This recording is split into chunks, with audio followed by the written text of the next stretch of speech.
మాటలు రావట్లేదండి. చంచల్ చంద్ర భౌమిక్ బంగ్లాదేశ్లో నర్సింగడి మసీద్ ఏరియా ప్రాంతం. ఒక మెకానిక్ షాప్. 23 సంవత్సరాల హిందూ యువకుడు ఈ భౌమిక్ చంద్ర భౌమిక్ పట్టుకొని ఉన్నాడు. మొన్న మధ్య దీపు చంద్రదాస్ని కోకేన్ చంద్రదాస్ని అలాగైతే ఘోరంగా చంపారు. అలాగే బంగ్లాదేశ్లో ఉన్నటువంటి ముస్లింలో ఉన్నటువంటి కొంతమంది మూర్ఖులు సైకోలు వచ్చి పడుకుని ఉన్న విషయం చూసి మొత్తం పెట్రోల్ పోసేసి తగలబెట్టేసి వెళ్ళిపోయాడు. చనిపోయాడు. ఇతనికి ఆల్రెడీ తండ్రి చనిపోయాడు, తల్లికి హెల్త్ బాగాలేదు, 2 అన్నదమ్ములు ఉన్నారు, అందులో ఒకటి దివ్యాంగుడు. ఆ ఫ్యామిలీ మొత్తం ఈ 23 సంవత్సరాలు యువకుడే చూస్తాడు.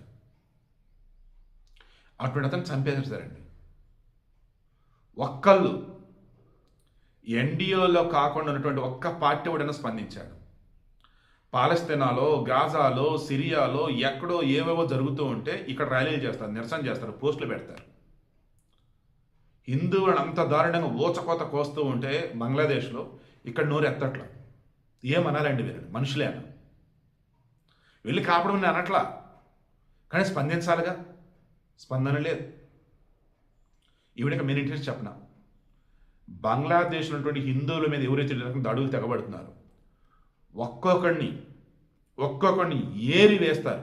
ఎవరో ఏంటనేది మీ ఊహకే వదిలేస్తున్నా. ఈరోజు హిందువుల మీద దాడులు జరుగుతుండొచ్చు కాక మరికొద్ది రోజులలో అవి ఆగిపోతాయి. మరికొద్ది రోజులలో ఈ తప్పు చేసిన అందరూ కూడా శిక్షలు పడతాయి. ఆ శిక్షలు ఎలా ఉంటాయి అన్నది వాళ్ళ ఊహకే వదిలేస్తున్నా. బట్ మీలో మానవత్వం ఉన్నటువంటి వాళ్ళు తప్పు ఎక్కడ జరిగినా తప్పు అని అనండి తప్ప హిందువులకి ఏమైనా సరే మా సంబంధం లేదు అన్నట్టుగా ఉన్నారంటే మీరు మనుషులే కానట్టే లెక్క.